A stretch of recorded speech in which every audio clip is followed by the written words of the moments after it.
Past President Pat, President Jenny, honoured guests, sister and brother curlers, ladies and gentlemen.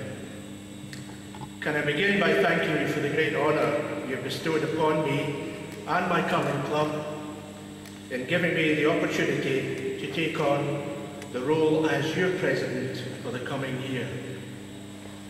I look back the past annuals at the names of my predecessors, and they range from the nobility and landed gentry to curlers of great ability. But this year, you will just have to make do with someone who fits none of these criteria, but someone who is prepared to work hard, support and represent curlers of all abilities, umpires, coaches, organisers and administrators. I also appreciate the importance of our ice rinks, without whom there would really be no sport. And I know many of the issues that they face with regulatory changes and financial pressures, and I would be happy to offer my support where required. I will make your voice heard at all meetings and committees that I attend throughout the year. Before I move on, I would like to take this opportunity, both personally and on your behalf, to thank Pat Eddington for a great job, well done, throughout his year of presidency. Pat has taken on all of the duties which were asked of him, and more, and has carried them out with aplomb, and more than a hint of humour, as those who attended the various courts and dinners throughout the year will agree. Pat has been very wise counsel, and I'm sure that there will continue to be regular phone calls between Perth and Edinburgh, looking for advice. Pat, I look forward to continuing to work with you on the ASC over the next 12 months. There are a number of issues in which, in conjunction with the Board of Directors, the ASC will explore next year to establish the best use of the skills of its members, making sure that we can capitalise on our interest and expertise of members in the work of the committees and special projects. Initial discussions have already taken place at a recent joint meeting with the LSC, and communication with the membership is a subject which, whilst improving, needs continual monitoring as new mediums appear. By the way, we do have a presence on Facebook and Twitter for those who use these mediums. Can I also at this point say that I'm indebted to Willie Nichol and the board in readily accepting a newcomer into their midst as an observer, and hopefully I am now ready to fully contribute to all the debates on behalf of the membership. And to Bruce Crawford and his team at Cairney House, thanks for all your help and support, but I'm sure there will be much more required over the next 12 months. I look forward to working closely with my Vice President Alan Durno, someone that I've known and curled against for many, many years, and I'm sure that he will bring his own style to the role. To the members of the Area Standing Committee who have just finished their term, David Henderson, Richard Gray, Bill Arnott, can I ask that you show your appreciation for their many and varied contributions.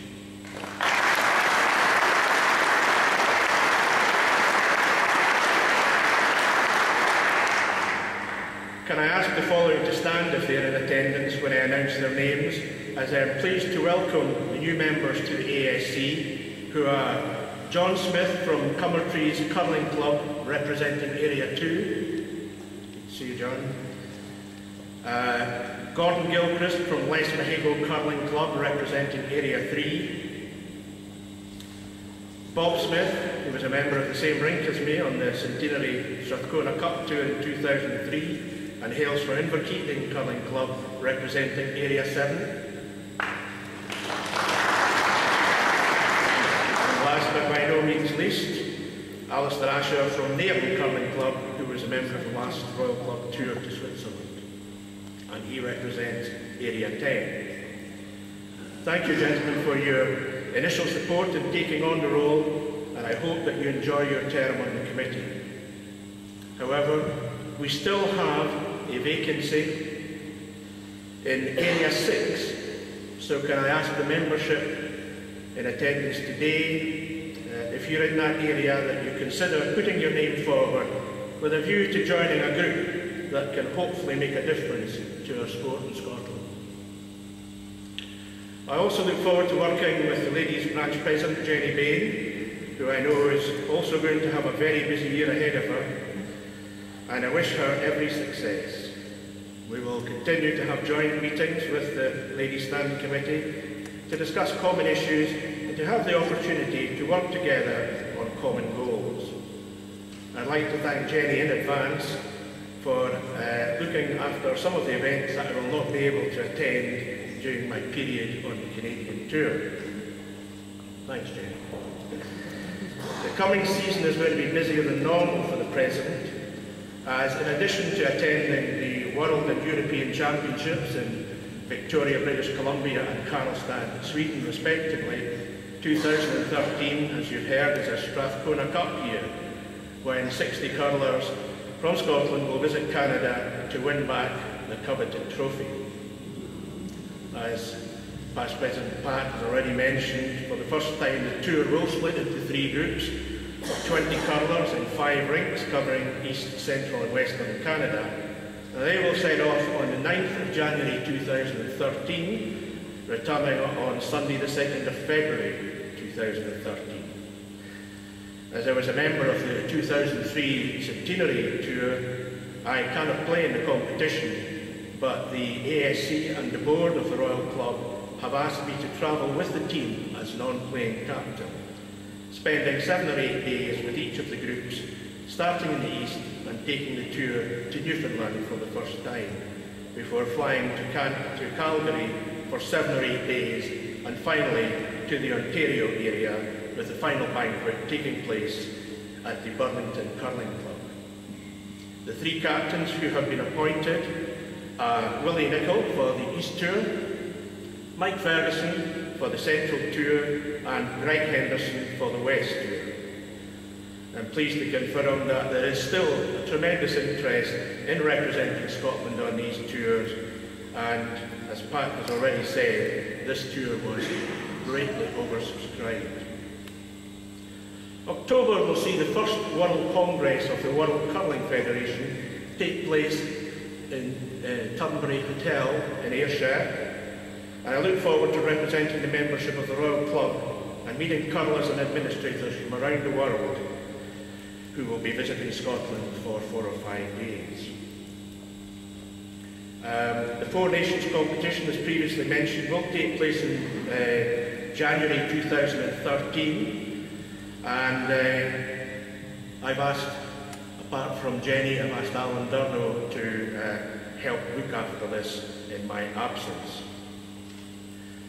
The new e-newsletter has been very well received, and if there is anyone here today who has a PC, laptop, iPhone, BlackBerry, you name it, and has not provided the Royal Club with a note of their email address, please let your club secretary know or contact Kearney House direct to get yourself onto the mailing list.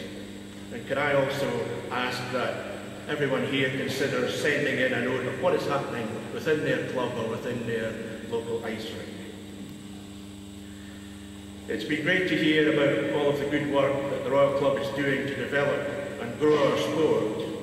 However, we must all try to encourage non-curlers in our area to go along to the common tri-sessions, organised at most ice rinks, as this of course represents the grassroots of our sport.